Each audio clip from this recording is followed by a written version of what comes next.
Corona virus फिर से पनपने लगा है, तो क्या ये पिछली बार की तरीके बहुत ज्यादा सीवियर होने वाला है, महामारी बनने वाला है? ये कोरोना वायरस की एक वेव है, एक लहर है जो थोड़े केसेस बढ़ेंगे। उन पेशेंट्स को ध्यान बरतने की जरूरत है जो डायबिटीज के शिकार हैं, ब्लड प्रेशर है, हार्ट प्रॉब्लम है, कैंसर है। हार्ट अटैक का मेन रीजन क्या होता है? 3-4 मेन रीजन है इसके। जी। एक आपकी स्ट्रेस लेवल। क्या डायबिटीज को रिवर्स किया जा सकता है? हाँ, करा जा सकता है, स्पेशली टाइप 2 डायबिटीज को जो डाइट और लाइफस्टाइल की वजह से होती है। जी। फैटी लिवर कितना खतरनाक है हमारे लिए? ग्रेड 1 फैटी लिवर आजकल सबको देखा जा रहा है। तो जो लिवर का आर्किटेक्चर है, जो पैरेन्काइमा, जो हेपेटोसाइट्स का है, वो डिस्टर्ब हो जाता है। सिरोसिस में पूरा डैमेज हो जाता है।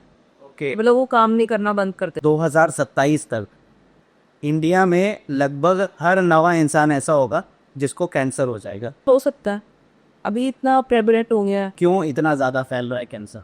हेयर फॉल के बेसिक रीजन क्या होते हैं? ज्यादातर न्यूट्रिशन की डेफिशिएंसी होता है। गर्ल्स में आयरन की डेफिशिएंसी हो सकता है। याद है 2019 में जब कोरोना वायरस ने एंट्री ली थी, तब पूरे देश में ही नहीं बल्कि पूरी दुनिया में हाहाकार मच गया था। और आज 5 साल बाद फिर से कोविड ने एंट्री ले ली है। कोरोना वायरस के केसेस जो हैं दोबारा से देखे जाने लगे हैं। तो ये इस बार जो कोरोना वायरस आ रहा है, ये कितना सीवियर है, क्या ये महामारी बन सकता है, इसके लिए हमने डॉक्टर रुचि गर्ग से बातचीत करी। साथ ही diabetes, heart attack, cancer, skin care, इन सब चीज़ों के बारे में भी बात करी। अब कोरोना वायरस से कैसे बचना है, क्या क्या प्रिकॉशंस लेने हैं और एक हेल्दी लाइफस्टाइल जीने के लिए हमें क्या चीज़ें फॉलो करनी हैं, अगर जानना चाहते हैं तो ये पॉडकास्ट आपके लिए बहुत ज़्यादा इन्फॉर्मेटिव होने वाला है। तो एंड तक ज़रूर देखिएगा और चैनल पर नए हैं तो सब्सक्राइब करना मत भूलिएगा। कोरोना वायरस फिर से पनपने लगा है, तो क्या ये पिछली बार की तरीके बहुत ज़्यादा सीवियर होने वाला है, महामारी बनने वाला है, या फिर केवल एक वायरस है जो थोड़ा सा फिर से फैला है लेकिन कंट्रोल हो सकता है? ये कोरोना वायरस की एक वेव है, एक लहर है जो थोड़े केसेस बढ़ेंगे, उसके बाद डाउन हो जाएगी। पर उन पेशेंट्स को ध्यान बरतने की ज़रूरत है जो डायबिटीज़ के शिकार हैं, ब्लड प्रेशर है, हार्ट प्रॉब्लम है, कैंसर है, या किसी वजह से इम्यूनिटी डाउन है, एल्डरली हैं, छोटे बच्चे हैं। उनको ध्यान रखने की ज़रूरत है। मास्क लगाना चाहिए, अगेन सोशल डिस्टेंसिंग रखनी चाहिए, hand wash frequent and properly होना चाहिए 20 सेकंड लगा के। तो आपको उनको, जैसे फ्लू के लिए हम ध्यान रखते हैं, एक इन्फ्लुएंजा लाइक इलनेस है जी, वही प्रिकॉशंस हमें रखने हैं। पिछली बार जब कोरोना वायरस आया था तो हम लोग ने वैक्सीन लगवाई थी, 2 डोज लगवाए थे सबने, बूस्टर डोज भी कई लोगों ने लगवाया था। तो क्या वो वैक्सीन अभी भी काम कर रही होगी या फिर बूस्टर डोज लगवाने की ज़रूरत है, और अगर ज़रूरत है तो किन लोगों को, किस एज ग्रुप को लगवाने की ज़रूरत है? तब हमने जब वैक्सीन लगवाई थी, हमारा एंटीबॉडी टाइटर ब्लड में राइज किया था जी। उसके बाद वो एंटीबॉडी टाइटर धीरे धीरे टाइम के साथ डाउन हो जाता है। इसलिए फिर से ये इन्फ्लुएंजा लाइक इलनेस, फिर से आपको कोई कोरोना वायरस या कोई फ्लू होता है, ठीक है, एंटीबॉडी टाइटर डाउन हो जाता है। ओके। उसके बाद या तो आप वैक्सीन फिर से लगाते हैं या आपको mild form of corona virus होके आप ठीक हो जाते हैं। काफ़ी पेशेंट्स टेस्ट नहीं करवा रहे हैं क्योंकि आंकड़ा बहुत ज़्यादा है। जी। वो घर में ही ठीक हो रहे हैं अपनी इम्यूनिटी से, अपनी जैसे उन्होंने प्रिकॉशंस बरते उनसे। हमारी होम्योपैथिक मेडिसिन भी हैं बहुत कारगर इसमें। जी। बहुत पेशेंट्स आ रहे हैं आजकल फ्लू लाइक इलनेस के, जैसे इसके सिम्टम्स होते हैं जुकाम, हेडेक, बॉडी एक, कफ, फीवर, जी।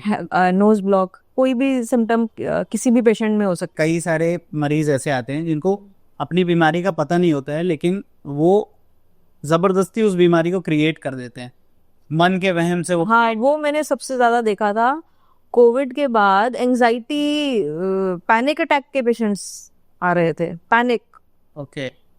कि उन्हें ये न्यूज़ सुन सुन के इतना पैनिक हो रहा था जी। कि बस हम वी विल डाई, दुनिया का वहम बैठ गया। हाँ, उनको वहम बैठ गया था। हल्का सा एक छींक आई तो मुझे कोविड, हाँ, छींक आई तो कोविड हो गया है मुझे और दुनिया खत्म हो रही है एंड हम मरने वाले हैं। मतलब पेशेंट पैनिक अटैक में देखे हैं मैंने। नींद नहीं आ रही है। जब से दोबारा से कोविड बढ़ना शुरू हुआ है, क्या ऐसे केसेस आपके पास आए भी? अभी तो नहीं आ रहे हैं इस तरह के, अभी तो फ्लू के आ रहे हैं। जब से वैक्सीन लगी थी, कोरोना वायरस खत्म हुआ था, उसके बाद भी कई सारे लोग हार्ट अटैक की वजह से उनकी डेथ हो गई, या फिर कोई बड़ी बीमारी जिससे वो नहीं जीत पाए और वो डेथ हो गई उनकी, तो लोगों ने सोचा ये वैक्सीन की वजह से हो रहा है। तो क्या ये वैक्सीन की वजह से सच में हो रहा था?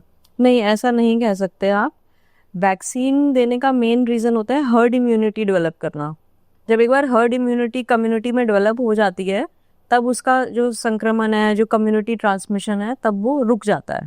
बट जिनकी इम्यूनिटी डाउन होती है, उनको आप देखोगे लॉन्ग कोविड भी रहा, जी। कोविड से रिकवरी हॉस्पिटल में हो गई, घर आने के बाद उन्हें फिर भी काफ़ी टाइम तक ब्रेथलेसनेस रही, लंग में प्रॉब्लम रही, अस्थमा के केसेस बहुत बढ़ गए। अच्छा, इवन ऑटो इम्यून डिजीजेस के केसेस बहुत आने लगे, क्योंकि क्या होता है कि एंटीजन एंटीबॉडी कॉम्प्लेक्सेस बन जाते हैं जो लाइनिंग ऑफ लंग को, लाइनिंग ऑफ हार्ट को, उनको डैमेज करते हैं। एंटीजन जो वायरस आया, एंटीबॉडी जो आपने डेवलप करी वैक्सीन से या आपकी बॉडी ने वैसे डेवलप करी, तो वो एंटीजन एंटीबॉडी कॉम्प्लेक्सेस कई बार ऑर्गन्स में थोड़ा डैमेज करते हैं, और जिनकी इम्यूनिटी होती है ना, लॉन्ग कोविड की वजह से काफ़ी टाइम तक परेशानियां होती हैं, जैसे वीकनेस रहना, टायर्डनेस, फटीग, मेमोरी वीक हो जाना, हार्ट प्रॉब्लम्स होना, एस्थमा हो जाना। हार्ट अटैक के आज के टाइम में एक बहुत बड़ा रिस्क बना हुआ है, क्योंकि कई ऐसे केसेस आए हैं जो बॉडी बिल्डर रहे हों, जिम जाने वाले लोग हों, योगा करने वाले लोग हों, लेकिन वो हार्ट अटैक से उनकी डेथ हुई है। तो हार्ट अटैक का मेन रीजन क्या होता है? 3-4 मेन रीजन है इसके। जी। एक आपकी स्ट्रेस लेवल, आजकल स्ट्रेस लेवल बहुत हाई है, जी। तो अगर आप डाइट अच्छी ले रहे हैं और स्ट्रेस को कंट्रोल नहीं किया, तो भी हार्ट पे असर कर सकता है, ब्लड प्रेशर, हाइपरटेंशन हो सकता है आपको। अगर स्ट्रेस नहीं है और डाइट आपने गलत रखी, कोलेस्ट्रॉल बढ़ा के रखा, ड्रिंक किया, स्मोक किया, फैटी फूड खाया, फ्राइड एंड प्रोसेस्ड फूड खाया, तो भी कोलेस्ट्रॉल बढ़ के हार्ट पे असर कर सकता है। बीपी हाई रखा, उसको दवाई नहीं ली नियमित रूप से, बीपी को कंट्रोल करने के लिए आपने कुछ नहीं किया, दवाई, योगा वगैरह, तो आपको हार्ट असर कर सकता है। अगर आपने थोड़ी सी भी ढिलाई बरती तो आपके साथ हार्ट अटैक की परेशानी हो सकती है। हाँ, तो मेनली आपको बीपी ठीक रखना है, कोलेस्ट्रॉल ठीक रखना है, स्ट्रेस कंट्रोल में रखना है और डाइट अच्छी रखनी है, और आपका हार्ट हेल्दी रहेगा, आपकी इम्यूनिटी अच्छी रहेगी, कोई प्रॉब्लम नहीं होगी। क्या ऐसा भी होता है कि हम अगर ओवर एक्सरसाइज कर लें, क्या अगर हमने अपने शरीर को एक लिमिट से ज़्यादा थका दिया तो भी हार्ट अटैक का रिस्क बढ़ सकता है? बिल्कुल बिल्कुल। ओवर स्ट्रेन, फिजिकल या मेंटल, आपकी बॉडी को बहुत डाउन ले जाता है, हार्ट प्रॉब्लम भी हो सकती है, और भी बहुत सारी सोमैटिक इलनेसेस हो सकती हैं। जैसे अभी हमने बात करी हार्ट अटैक्स की, कि हार्ट अटैक्स के केसेस देश भर में बहुत तेज़ी से बढ़ रहे हैं, ऐसे ही एक और बीमारी है जो देश ही नहीं पूरी दुनिया में बहुत तेज़ी से बढ़ रही है, वो है डायबिटीज़।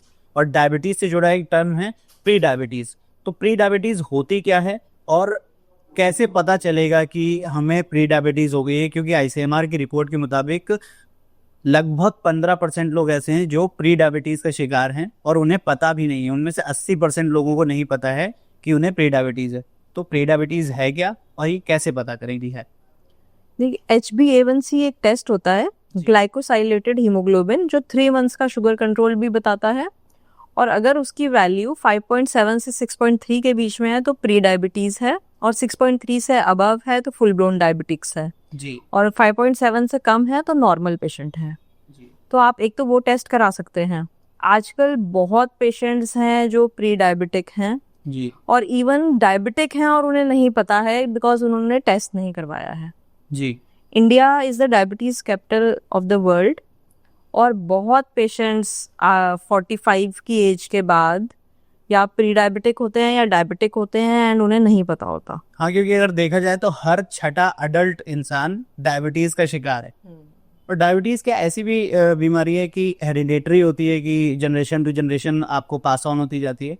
ये टाइप 1 डायबिटीज़ होती है जो जेनेटिक होती है, जो आपको आपकी जीन्स से मिली है या फोरफादर्स से मिली है।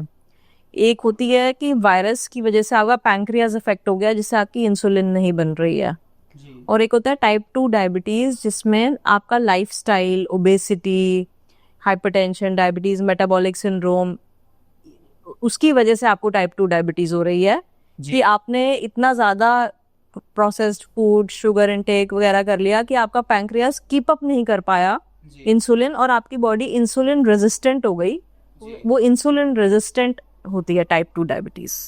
क्या डायबिटीज को रिवर्स किया जा सकता है? हाँ, करा जा सकता है, स्पेशली टाइप 2 डायबिटीज को जो डाइट और लाइफस्टाइल की वजह से होती है। जी। By improving diet, lifestyle and कुछ नेचुरल मेडिसिन होती हैं जो कि नेचुरल वे में शुगर कम करती हैं। उसके अलावा डाइट का बहुत इंपॉर्टेंट रोल है रिवर्स करने में डायबिटीज को। हमने यहाँ कई पेशेंट्स की डायबिटीज रिवर्स की है, उनकी मेडिसिन भी छुड़वाई हैं। क्या प्रोसेस क्या होता है? बेसिकली इसमें लो ग्लाइसीमिक इंडेक्स डाइट लेनी होती है, जी। Low calorie diet which is full of nutrients, okay. ताकि आपका न्यूट्रिशन मिलता रहे in low calorie. Low glycaemic index foods होते हैं जैसे एप्पल हो गया, या आप जिसके अंदर कार्बोहाइड्रेट कम होता है, जैसे वेजिटेबल्स हो गई, स्प्राउट सैलेड हो गया। जी, मतलब हम रोटी भी नहीं खा सकते? रोटी बहुत कम। ओके। जैसे आपकी जो थाली है उसमें दाल, सब्जी, सलाद, दही, एक रोटी होनी चाहिए। जैसे अगर इंडियन थाली आपने कही, एक घर की जो थाली, इंडियन कल्चर में एक थाली में रोटी, चावल, घी, दाल, सब्जी और सलाद, ये सारी चीजें, कई जगह रायता भी आ जाता है। हाँ, बाकी सब ठीक है जी। इसमें रोटी और चावल दोनों नहीं होना चाहिए, ओके। क्योंकि चावल का ग्लाइसेमिक इंडेक्स काफी हाई है, वो एकदम शुगर स्पाइक कॉज करता है। ओके। और एक रोटी 4 चम्मच शुगर के बराबर आपके अंदर ग्लूकोज दे देती है। अच्छा। जैसे हाँ, मैंने बहुत पेशेंट्स देखे हैं डायबिटीज के, उनसे अगर आप पूछो आप क्या खाते हैं रूटीन में, तो वो कहते हैं हम नाश्ते में 3 रोटी, लंच में 3 रोटी और डिनर में 3 रोटी खाते हैं बस, और हम कोई मीठा नहीं खाते हैं। जी। उन्हें ये पता ही नहीं कि एक रोटी 4 चम्मच चीनी दे रही है। 36 चम्मच शुगर वो इंटेक कर चुके हैं एक दिन में। जबकि डायबिटिक्स को एक दिन में सिर्फ 2 ही रोटी अलाउड होती हैं, बाकी टाइम वो सब्जी लें, दाल लें, स्प्राउट्स लें, सूप ले लें, कर्ड ले लें। मीन्स वो कार्बोहाइड्रेट छोड़ के प्रोटीन, फाइबर, आयरन, इन सब से हाँ। ओके। एक और चीज काफी प्रचलित है कि व्हाइट राइस छोड़ो और ब्राउन राइस को अपनाओ और वो खाया करो, तो क्या ब्राउन राइस में इतनी वो नहीं होती है? ब्राउन राइस में फाइबर ज्यादा होता है। ओके। और ग्लाइसेमिक इंडेक्स लो होता है। ओके। तो brown rice you can have. Portion control is also important. Okay. आप जो भी चीज ले रहे हैं उसका पोर्शन कंट्रोल्ड वे में लें। ओके, बहुत ज्यादा नहीं खाना है कि एकदम भूख लगी तो भर पेट और ज्यादा खा लिया। ओके। डायबिटीज की बात और फैटी लीवर की बात ना हो तो थोड़ा अधूरा रह जाता है मामला। तो फैटी लीवर क्या होता है और फैटी लीवर कितना खतरनाक है हमारे लिए? जो लिवर सेल्स होते हैं हेपेटोसाइट्स, उनका एक पर्टिकुलर पैरेन्काइमा, एक हेपेटिक स्ट्रक्चर होता है। जब फैटी डिपॉजिट ज्यादा हो जाते हैं उसमें तो फैटी लिवर होता है। Grade 1, grade 2, grade 3 fatty liver, फिर सिरोसिस आ जाता है जो कि जिसपे हेपेटोसाइट्स दे डाई। ओके। तो आपको वो स्टेज ना है, बिकॉज सिरोसिस तो बहुत ही कॉम्प्लिकेशंस कॉज कर देता है। लिवर आपके बॉडी के इतने सारे फंक्शंस परफॉर्म करता है, assimilation and digestion of fat, ये बाइल सॉल्ट्स रिलीज करता है, विटामिन्स को स्टोर करता है, फिर आपकी हार्मोन्स और एंजाइम्स को बनाता है, कार्बोहाइड्रेट में ग्लाइकोजन को कहाँ स्टोर करना है वो करता है, इंपॉर्टेंट मिनरल्स, विटामिन स्टोर करता है। तो लिवर एक बहुत ही इंपॉर्टेंट ऑर्गन है आपकी बॉडी का, जो मेटाबोलाइज करता है सब कुछ जो अभी आप इनटेक करते हो। जी। फैटी लिवर का डायबिटीज से क्या रिलेशन है? मेटाबॉलिक सिंड्रोम में देखा गया है पेशेंट्स को जो ओबीज हैं उन्हें फैटी लिवर भी है, डायबिटीज भी है, हाइपरटेंशन भी है, थायराइड भी है। तो वो मेटाबॉलिक सिंड्रोम एक विशियस सर्कल है जो कि बैड डाइट एंड लाइफस्टाइल की वजह से बना है। तो ये डायबिटीज का सबसे बड़ा रीजन क्या है और फैटी लिवर का सबसे बड़ा रीजन क्या है? Bad nutrition. दोनों। बेसिकली आपने प्रोसेस्ड फूड ज्यादा खाया, मीठा भी खा लिया, बर्गर वगैरह भी खा लिए, कोल्ड ड्रिंक्स भी ले लिया, अल्कोहल भी ले लिया, तो आपका एक तो इंसुलिन रेजिस्टेंट हो गए आप। जी। तो पैंक्रियास जो इंसुलिन बना भी रहा है तो सेल्स उनको ले नहीं पा रहा है, यूज नहीं कर पा रहा, एक वॉल बन गई है भी। हाँ, फैटी सेल्स हो गए तो फैटी लिवर हो गया। तो ये इंटर रिलेटेड है। तो फैटी लिवर में भी यही है। ग्रेड 1 फैटी लिवर आजकल सबको देखा जा रहा है, और ग्रेड 2 फैटी लिवर या आगे फाइब्रोसिस, सिरोसिस में जो बन जाता है उसके लिए तो बहुत ही जरूरी है। मतलब तला हुआ नहीं खाना, फ्राइड, ऑयली, घी, बटर नहीं खाना होता उन्हें, कोलेस्ट्रॉल चेक में रखना होता है अपना, वेट चेक में रखना होता है, तो वो फैटी लिवर को भी रिवर्स कर सकता है। लिवर का जो सबसे ज़्यादा डैमेज माना जाता है वो अल्कोहल से माना जाता है। तो अल्कोहल तो हमें नहीं लेना चाहिए, ये तो एक सबसे बड़ी सीख है। लेकिन कुछ लोग होते हैं जो कहते हैं कि थोड़ा सा ले लो में तो कोई फ़र्क नहीं पड़ता है। तो वो थोड़ा सा अमाउंट क्या है और क्या सच में बिल्कुल लीवर को फर्क नहीं पड़ता है? एक्चुअली अल्कोहल डैमेजिंग इफेक्ट तो डालता ही है बॉडी में, ना कि ले तो बेटर है। जी। और जो लोग थोड़ा लेना शुरू करते हैं कि 20 ml सेफ होगा, प्रेडाकल्टन मैक्सिमम डाएंगे से, वो धीरे धीरे उसके एडिक्टेड हो जाते हैं और उन्हें नहीं कहा जाता कब वो एडिक्टेड हो गए और fatty liver, alcoholic fatty liver disease में कन्वर्ट हो गए और सिरोसिस में कन्वर्ट हो गए। आई हैव सीन पेशेंट्स वो ब्लड की वॉमिटिंग के साथ आते हैं, वह अंदर सिरोसिस हो चुका है, उन्हें अल्कोहल ले रहे थे वो लोग। सिरोसिस, वो थोड़ा सा एक्सप्लेन। वो जो फैटी लिवर की जो लास्ट स्टेज होती है उसमें सिरोसिस हो जाता है, मतलब लिवर के सेल्स एक तरह से डाई, जो हेपेटोसाइट्स होते हैं लिवर के साइट्स, पहले वो ग्रेड 1 फैटी लिवर में फैटी हुए, ग्रेड 2 फैटी लिवर में और हुए। तो जो लिवर का आर्किटेक्चर है, जो पैरेन्काइमा जो हेपेटोसाइट्स का है, वो डिस्टर्ब हो जाता है, सिरोसिस में पूरा डैमेज हो जाता है। ओके। मतलब वो काम नहीं करना बंद कर देते हैं। और लिवर ऐसा है वो हमारे बॉडी का सारे मेटाबॉलिक फंक्शंस परफॉर्म करता है, डाइजेशन, फैट का एसिमिलेशन, कार्बोहाइड्रेट का, प्रोटीन का सब, और विटामिन्स को स्टोर करने का काम करता है, प्रोटीन बनाने का काम करता है, प्लेटलेट बनाने का काम करता है, कुछ इंपॉर्टेंट एंजाइम और हार्मोन्स बनाने का काम करता है, बहुत इंपॉर्टेंट प्रोसेस परफॉर्म करता है। हेल्दी लीवर के लिए हमें क्या डाइट फॉलो करनी चाहिए, क्या लाइफस्टाइल फॉलो करना चाहिए? बिल्कुल सिंपल बैलेंस डाइट, घर का खाना, दाल सब्जी रोटी सलाद दही, जो आपकी मम्मी घर में एक सिंपल खाना आपको देती है ना, बस वो बोल लीजिए, हाँ हेल्दी रहकर। वाइन को माना जाता है कि वो हमारे शरीर को बहुत कम डैमेज करती है या नहीं करती है, हेल्दी माना जाता है। और कई सारे देश ऐसे हैं जहाँ पे वाइन को हमेशा खाने के साथ पिया ही जाता है। तो वाइन भी हमारे लीवर को डैमेज करती है या फिर वाइन ओके? तो अगर आप कम क्वांटिटी को ले रहे हो रेड वाइन, तो वो पूरा कोलेस्ट्रॉल कम कर सकती है। एक्चुअली ये बहुत कोल्ड कंट्रीज है, रशिया वगैरह, वहाँ पे ये अल्कोहल नॉर्मल पीपल लेते हैं, को वार्मथ के लिए लेते हैं, जो इनका पार्ट ऑफ लाइफस्टाइल है, उनको इतना डैमेज भी नहीं करेगा। ये बॉडी भी अडेप्टेड है और कोल्ड क्लाइमेट की वजह से कोई थोड़ा सा रिक्वायरमेंट है।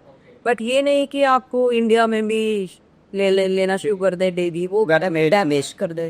ओके, क्योंकि रम वगैरह विस्की वगैरह बहुत ज़्यादा हीट हो जाते हैं और कप क्वांटिटी लेते हैं वो हीट देती है, कप क्वांटिटी में लेते हैं थोड़ा सा आपको हीट देती है, तो आप ठंड से कोप अप करने के लिए ले हैं तो दवाई की तरह ले रहे हैं तो नो प्रॉब्लम। एक कैंसर स्पेशलिस्ट हैं डॉक्टर तरान, उनका ये मानना है कि 2027 तक इंडिया में लगभग हर 9वां इंसान ऐसा होगा जिसको कैंसर हो जाएगा। तो आप इस कोट से कितना? ऐसा हो सकता है, अभी इतना प्रेवलेंट हो गया है। जी। देखिए एल्डरली में तो बहुत बहुत लोगों को मिलेगा।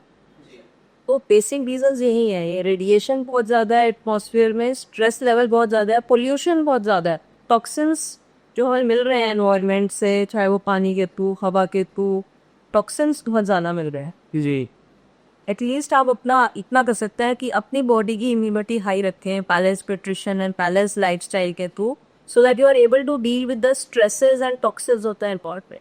आजकल अगर देखा जाए तो कैंसर बहुत लोगों में मिल भी रहा है, तरह तरह का कैंसर मिल रहा है। तो कैंसर जो है इसकी वजह क्या है बढ़ने की, क्यों इतना ज़्यादा फैल रहा है कैंसर?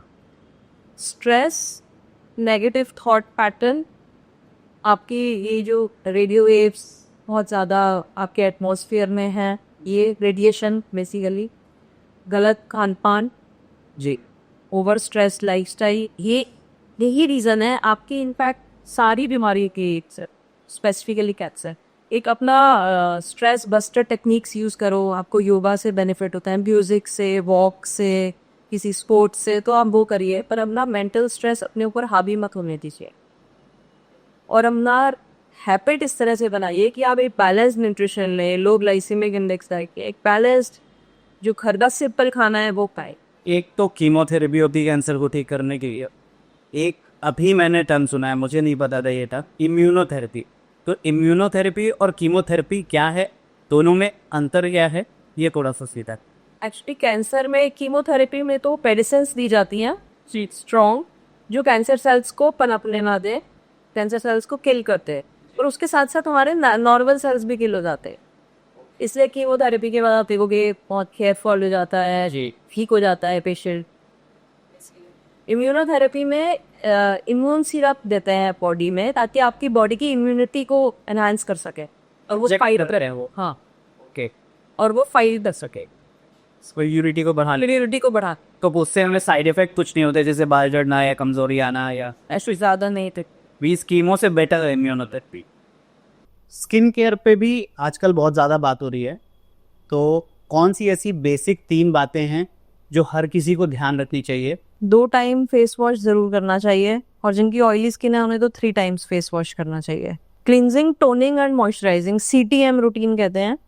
फेस वॉश करने के बाद टोनर लगाइए, फिर मॉइस्चराइजर लगाइए। आपको बाहर जाना है, सनस्क्रीन ज़रूर लगाइए, जी, क्योंकि सनस्क्रीन आपको UV प्रोटेक्शन देगी, और दिल्ली के वेदर में आपको SPF 50 का सनस्क्रीन मिल जाए तो और भी अच्छा है ओके। UV प्रोटेक्शन के लिए। और उसका 3-4 आवर्स तक ही इफेक्ट रहता है, तो अगर आपको आफ्टरनून में अगेन कहीं जाना है तो अगेन अप्लाई। जैसे अभी आपने कहा कि सनस्क्रीन लगाइए, टोनर लगाइए, तो मैंने किसी को तो सुना था, वो कह रहे थे कि अगर आप अपने चेहरे पर कोई भी प्रोडक्ट अगर लगा रहे हैं तो वो अंदर कहीं ना कहीं जाके हार्म कर रहा है। तो क्या सनस्क्रीन या टोनर भी वो हार्म पहुंचाते हैं जैसे कि मेकअप पहुंचाता है? अगर जैसे मेकअप में बहुत ज़्यादा केमिकल होता है, ओके, तो इसलिए वो ज़्यादा हार्म पहुंचाता है। जी, जो फाउंडेशन और लिपस्टिक और बहुत ज़्यादा केमिकल्स जो लगाते हैं ना, वो हार्म करता है, एब्जॉर्ब होता है स्किन में। पर जैसे आपको बहुत धूप में जाना ही है तो आपको सन से एक प्रोटेक्शन चाहिए, बिकॉज सन की UV रेज काफ़ी डैमेजिंग होती हैं, जी। तो आपको एक लेयर बन जाती है जो आपको प्रोटेक्ट करती है। ओके, मतलब वो यूवी रेस से आपको प्रोटेक्ट कर रही है, लेकिन कुछ एक अमाउंट होगा जिसमें वो आपको हार्म पहुंचा रही होगी, ज्यादा हार्म नहीं पहुंचा। ज़्यादा नहीं। एक्ने और पिंपल्स का रूट कॉज क्या होता है? बेसिकली सीबम ग्लैंड्स होते हैं। सीबम जब कुछ पेशेंट्स में देखा गया है, सीबम ज़्यादा सिक्रीट होता है और उसके बाद उसमें सुपर एडेड बैक्टीरियल इन्फेक्शन हो जाता है, तो पस्चुलर एक्ने हो जाते हैं उन्हें। तो उन लोगों को एक तो फेस वॉश रेगुलर रखना चाहिए, बार बार उसको टच करके उस पर सुपर एडेड इन्फेक्शन ना होने दें, जी, और अपना डाइट इस तरह से लें कि आप एक बैलेंस डाइट लें ताकि आपकी स्किन भी हेल्दी रहे, क्योंकि स्किन एक तरह से एक रिफ्लेक्शन होता है आपकी इंटरनल गट हेल्थ का। पानी पीने को बोला जाता है बहुत ज्यादा कि 4 लीटर 5 लीटर पानी पियो तो स्किन बहुत ज्यादा ग्लो करेगी। हाँ, दैट इज ट्रू। हाइड्रेशन, जैसे जितना आपका हाइड्रेशन अच्छा होगा उतना स्किन आपका क्लीन एंड क्लियर रहेगी, और गट हेल्थ जितना अच्छा होगा स्किन उतनी ग्लो करेगी। एक हार्मोनल रीजन भी होता है एक्ने का। टेस्टोस्टेरोन जैसे ज्यादा जब हो जाता है एक एडोलसेंस की एज में, तब ज्यादा देखा गया है एक्ने, तो उसके लिए भी हार्मोन्स को ठीक रखने के लिए भी एक बैलेंस डाइट का रोल होता है। जैसे बहुत सारे लोगों को देखा है कि उनके चेहरे पे छोटे छोटे गड्ढे से हो जाते हैं, वो किस वजह से होते हैं? वो डिपेंड करता है, खैर पेशेंट टू पेशेंट। एलर्जी की वजह से भी हो सकता है जी, वो पेशेंट टू पेशेंट देखना पड़ता है कि उनके केस में और क्या प्रॉब्लम्स आ रही हैं साथ में। हेयर फॉल के बेसिक रीजन क्या होता है? ज़्यादातर न्यूट्रिशन की डेफिशिएंसी होता है। गर्ल्स में आयरन की डेफिशिएंसी हो सकता है, जनरल पॉपुलेशन में प्रोटीन की डेफिशिएंसी हो सकता है, बायोटिन की कमी हो सकता है, मतलब एसेंशियल माइक्रोन्यूट्रिएंट की डेफिशिएंसी से, सिलेनियम की कमी से भी हो सकता है। तो जो हेयर फॉल है वो इंटरनल डेफिशिएंसीज की वजह से होता है, ना कि आपके स्कैल्प पे जो भी हो रहा है। जैसे कहा जाता है कि आप बार बार सिटी चेंज कर रहे हो, पानी बदल रहा है, इसलिए आपके बाल झड़ने लगे। क्या वो रीजन सॉलिड है? दोनों रीजंस देखे गए हैं। आपकी न्यूट्रिशन में कोई कमी है तो भी हेयर फॉल होता है, वो सबसे ज़्यादा होता है, और हेयर आपने गलत शैम्पू, गलत पानी मतलब यूज़ किया, उससे भी होता है। आज की लाइफ में हम लोग क्या लाइफस्टाइल में अपने चेंजेस लाएं जो कि हम हेल्दी अपने जीवन को व्यतीत कर सकें? डाइट तो मैंने बात करी है बार बार। डाइट अच्छी रखें, सिंपल खाना खाएं, घर का खाएं, 1-2 फ्रूट ऐड करें दिन में, एप्पल, पपाया वगैरह। बाकी दाल सब्जी, सिंपल डाइट लें। हाफ एन आवर वॉक करें, जी, योगा करें हाफ एन आवर, उसमें डीप ब्रीदिंग इन्वॉल्व हो ताकि ऑक्सीजनेशन पूरा आपको बॉडी को मिले। स्ट्रेस बस्टर टेक्निक्स यूज करें। अगर आपका कोई हाई स्ट्रेस जॉब है तो आपके जो भी स्ट्रेस बस्टर है, जैसे कुछ लोगों को वॉक से या म्यूजिक से, स्पोर्ट्स खेलने से स्ट्रेस बस्ट होता है, तो देन डू दैट। कहा जाता है कि अगर आपको डिटॉक्सीफाई करना है अपनी बॉडी को तो आप फास्ट रख लो या फिर इंटरमिटेट डाइटिंग कर लो, तो इससे कुछ फर्क पड़ता है क्या?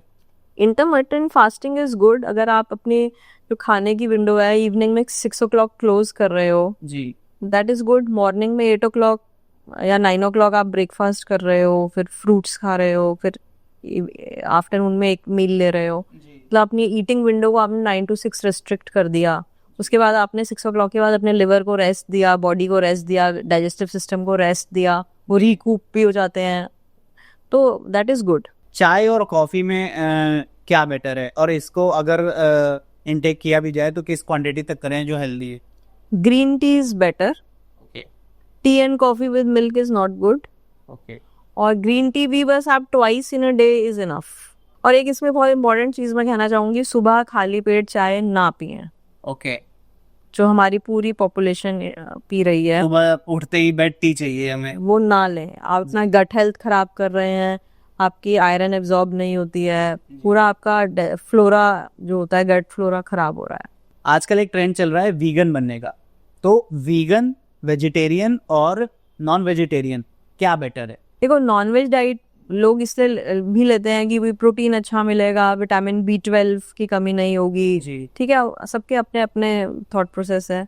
वेजिटेरियन डाइट में ये होता है कि आप मिल्क प्रोडक्ट्स भी ले रहे हो, तो मिल्क में भी विटामिन B12 और प्रोटीन आपको मिल जाता है जी। पर एक एज के बाद मिल्क डाइजेस्ट नहीं होता है, क्योंकि लैक्टेज एंजाइम चाहिए होती है लैक्टोज को डाइजेस्ट करने के लिए, वो डेफिशिएंट हो जाती है एडल्टहुड में जी।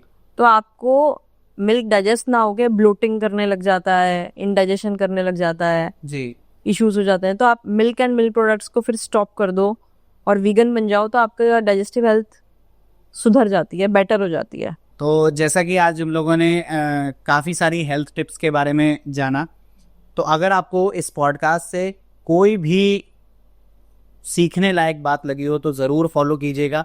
जो जो टिप्स बताई गई हैं, जो जो लाइफस्टाइल में चेंजेस करने को बताए गए हैं, वो चेंज ज़रूर कीजिएगा और स्वस्थ रहिएगा और मस्त रहिएगा और जुड़े रहिएगा पुष्कर टॉक्स के साथ।